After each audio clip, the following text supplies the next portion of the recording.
Et yo tout le monde, les amis, c'est Matou et on se retrouve aujourd'hui pour une nouvelle petite vidéo qui va être beaucoup plus courte que les deux précédentes, vu que en fait je vais vous faire un petit peu mon retour sur ces deux jeux que sont Unknown Nine Awakening et Project Tower.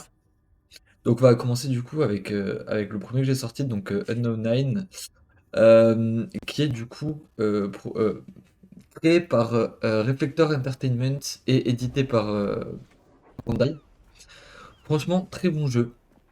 Euh, Dans la première vidéo est vrai pour le reste du jeu, hein. C'est-à-dire qu'au niveau graphisme, c'est un jeu qui est là malheureusement dans la mauvaise génération. Donc c'est-à-dire qu'il serait sorti il y a quelques années, on aurait dit que c'était incroyable. Malheureusement aujourd'hui, ça a son charme, voilà, mais on peut pas dire que c'est avancé. Mais ça a quelque chose, hein. Le jeu reste magnifique, malgré des graphismes plutôt à l'ancienne.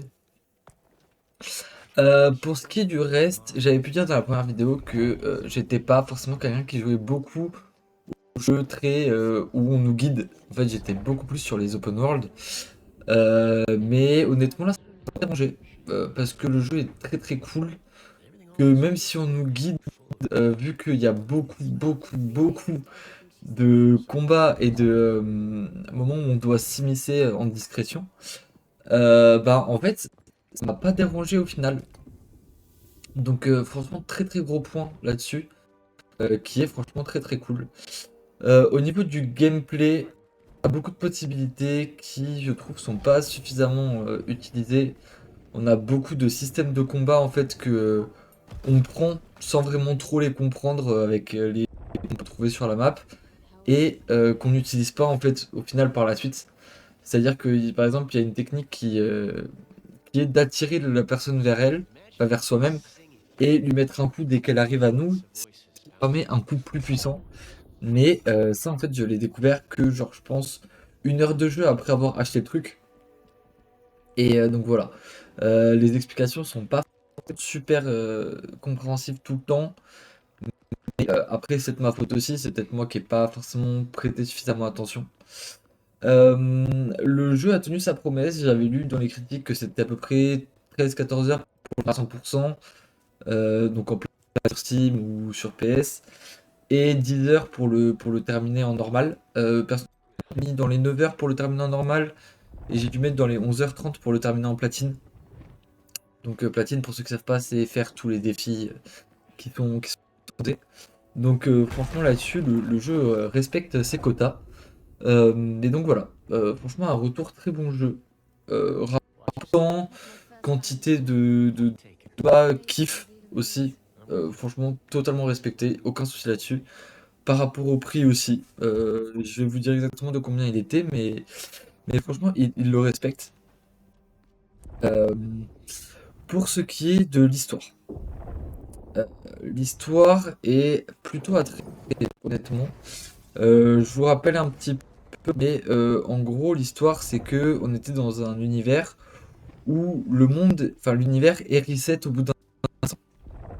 Et on avait 9 personnes qui cherchaient à arrêter ça. Le jeu d'ailleurs coûte 50 $, donc à peu près 50 euros. Mais franchement, très très bon rapport. Donc voilà, on avait 9 personnes qui essayaient du coup d'annuler ce cycle de renaissance, on va dire. Mais ces personnes-là, nous, ce qu'on envoyait, c'était uniquement des sortes de silhouettes un petit peu magiques, holographiques. Mais on les voyait pas réellement. Et au départ, on était avec une personne qui nous apprenait un petit peu à manier le pouvoir. Et cette personne se faisait tuer. Alors là, pour ceux qui veulent pas être spoil, je vous invite à avancer un petit peu dans la vidéo. Je pense que de 1 minute devrait suffire. De toute façon, vous voyez apparaître des images de Project Tower, vous pouvez vous arrêter d'avancer et revenir un petit peu en arrière à la limite pour entendre la fin de ma critique. Mais donc voilà, du coup on était avec une personne qui se faisait tuer. En réalité, c'était pas le cas. Elle s'était juste faite emprisonner dans le Reversed, donc qui est le monde parallèle qu'on peut utiliser quand on passe pas à travers les murs ou tout ça. Et c'est de là d'où on puise notre énergie. Voilà, là par exemple, j'ai utilisé le Reverse. Et En fait, elle avait été emprisonnée par le méchant, donc Vincent. Et en fait, on découvre donc vers la fin que, enfin, pas vraiment vers la fin. En fait, on rencontre un homme qui est là et qui, en fait, la connaissait bien, qui, avec toute son équipe, avait déjà bossé avec elle. Et en fait, ils nous apprennent qu'elle n'est pas morte. Enfin, qu'il y a une possibilité. Donc, on va se mettre en quête d'aller la sauver et de combattre Vincent au passage. Ce qui se passe, en fait, c'est que nous allons découvrir qu'effectivement, elle n'est pas morte. Nous allons la sauver. Elle va au final mourir. Bon, un petit peu compliqué.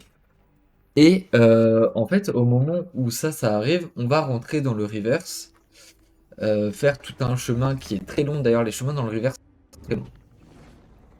Et par la suite, au moment où elle va mourir, elle va nous donner ses pouvoirs. Et en fait, on va devenir une personne surpuissante parce que il semble qu'en fait, c'était une des 9 personnes qui essayaient de stopper ce cycle de renaissance.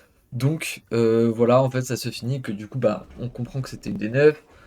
On la remplace, on bat Vincent.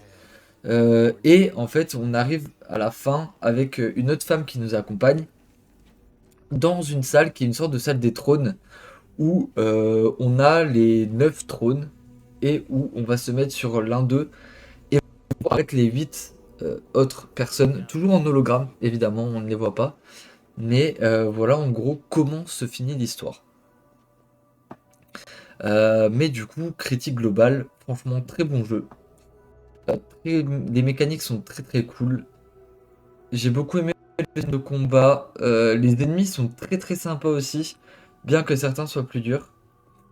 J'ai eu toujours une fois pas mal de bugs dans les cinématiques, de prise de la cinématique. J'ai regardé, c'était ça pour tout le monde.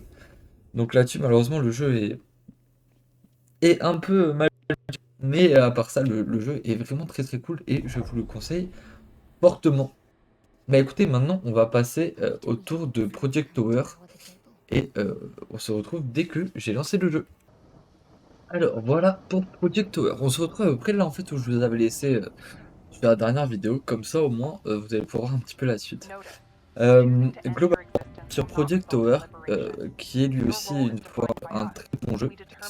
On retrouve encore une fois tout au long les mêmes problèmes que j'avais déjà eu pendant la première vidéo, c'est-à-dire que bah, les ennemis n'ont pas de moment où ils sont sonnés en fait. Donc honnêtement l'épée je ne l'ai quasiment pas utilisée.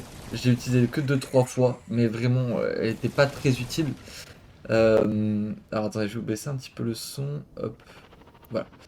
Elle n'était malheureusement pas très utile et je trouve ça vraiment dommage pour un jeu qui nous équipe d'une épée photonique dès le début. Ensuite, pour ceux qui vous avez vu le petit pistolet et la mitraillette que j'ai actuellement. Il faut savoir que par la suite, on va débloquer un arc et un pistolet qui tire en fait plusieurs rayons qui sont autoguidés. Voilà, des armes assez cool que j'ai utilisées, mais la mitraillette restait quand même toujours, toujours la meilleure arme. Sans compter la toute dernière arme qu'on va pouvoir utiliser, qui sera elle contre le boss final, et que du coup on n'a pas spécialement, mais qui est quand même assez puissante. Au niveau des mécaniques globales, quand vous avez laissé, enfin quand je vous avais laissé, pardon, j'avais obtenu une sorte de dash. Le dash était plutôt utile, notamment pour les esquives. Parce que pour les esquives, on avait une roulade, mais le dash, euh, la possibilité en fait de passer à travers des choses qui peuvent nous arriver dessus. Et notamment dans des boss où on avait des boules d'énergie qui nous arrivaient dessus explosives. Ça nous permettait en fait de passer à travers et c'était vraiment très très cool. Pour ce qui est de la difficulté, alors les boss en eux-mêmes sont assez faciles au début, mais les 3 derniers, j'ai vraiment galéré. Notamment parce qu'il y en a un en fait qui me faisait crash le jeu constamment. Vraiment constamment, il faisait une attaque et ça me faisait crash le jeu. J'ai eu ça avec ce boss et un mob en fait qui correspond un petit peu. C'était assez désagréable honnêtement de devoir s'arrêter de jouer et relancer parce que ça crachait. Surtout que je revenais un petit peu en arrière, donc c'était assez désagréable. Mais en dehors de ça, franchement, au niveau lag, j'ai rien à dire. Au niveau graphisme, le jeu est joli. Enfin, moi j'aime beaucoup ce style. C'est très simpliste, mais les différents étages de la tour, parce que je vous rappelle que du coup on est dans une tour, les différents étages de la tour sont franchement tous différents. C'est vraiment très agréable. Là on est sur un étage plus autour de la pierre, machin chose. Dans le suivant, on est plus autour d'un monde aquatique. Après, on a un monde euh, arctique, donc avec de la neige, de la banquise, tout ça. Mais franchement, non, non, là-dessus, tout était vraiment très très cool. Le jeu est pas très long, honnêtement, je l'ai fini en platine en à peu près 1h45. C'est pas très compliqué, parce qu'en fait, dès qu'on l'a fait une fois, on a quasiment tout, voire tout déjà de base. Donc franchement, c'est pas très compliqué. Tout, je parle des succès, hein, bien sûr. Parce qu'après, quand on le relance, on a encore, enfin, on recommence tout depuis le départ. Mais voilà.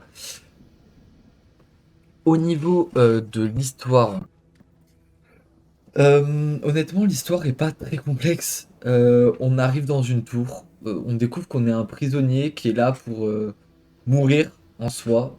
En fait, on nous dit que on est là pour expérimenter. C'est-à-dire que les aliens pour qui on travaille cherchent à faire évoluer leur technologie de façon à faire. Nous, on comprend que du coup, en fait, on a un prisonnier et que notre but au final, c'est de réussir à tout finir pour s'échapper de cette tour.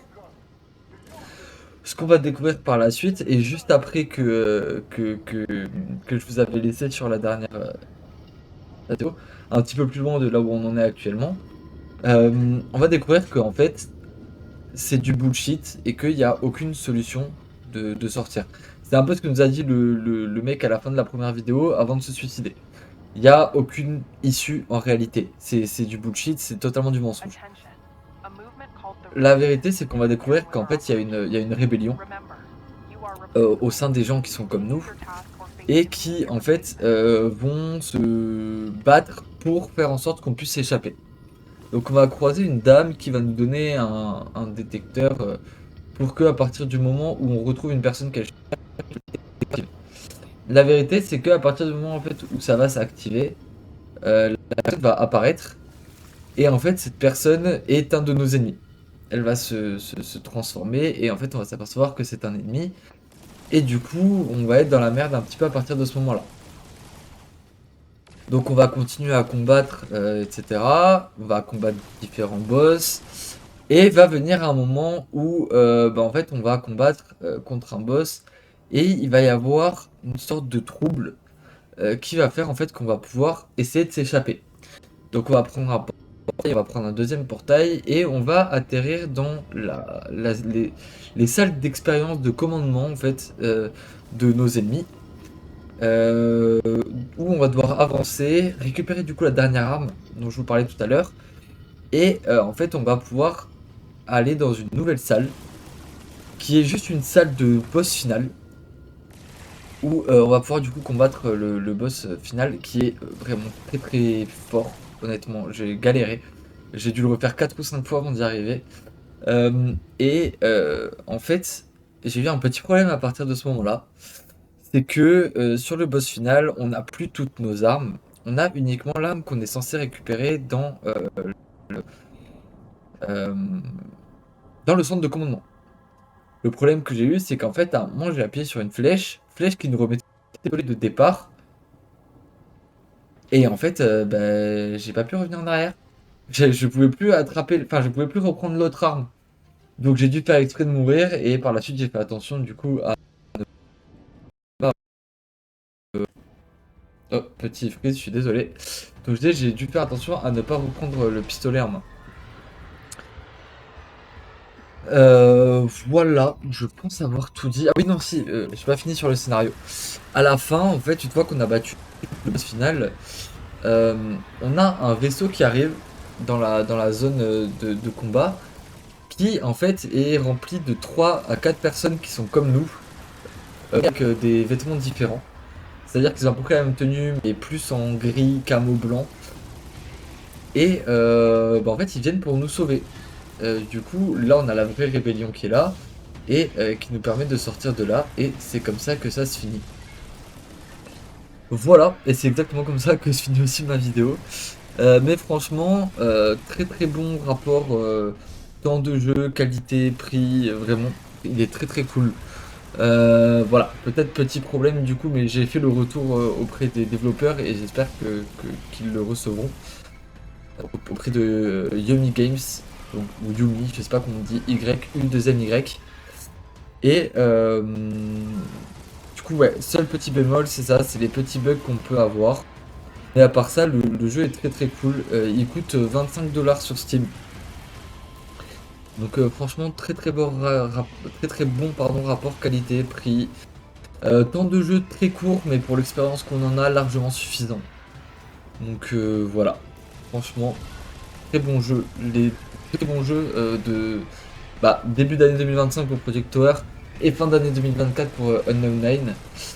Et voilà, franchement, je conseille. Mais écoutez, c'est une fin de vidéo pour moi. Et je vous dis à tout à l'heure. Ciao, ciao!